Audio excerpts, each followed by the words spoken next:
Hello friends, आज मैं आपके साथ गर्मी का स्पेशल ड्रिंक शेयर करूंगी। तो आज मैं बना रही हूँ रोज़ फालूदा। तो हम आज फालूदा की सेव भी घर पे ही बनाएंगे। तो मैंने यहाँ पे एक पैन लिया है, उसमें डालेंगे उबला हुआ दूध। मैंने यहाँ पे आधा लीटर दूध लिया है और उसे अच्छी तरह से उबालने देंगे। फिर उसमें 2 चम्मच के करीब रोज़ सिरप डालेंगे।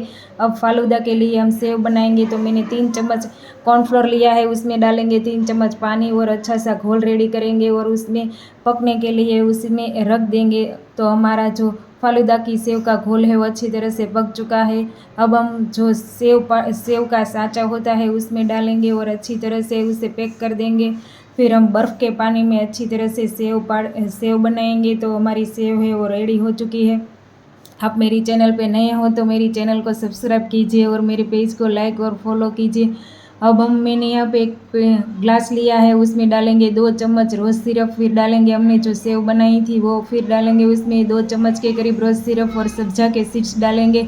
फिर हमने जो दूध उबाला था वो डालेंगे और रोज़ सिरप डाल के उसे अच्छे से गार्निश करेंगे। तो तैयार है।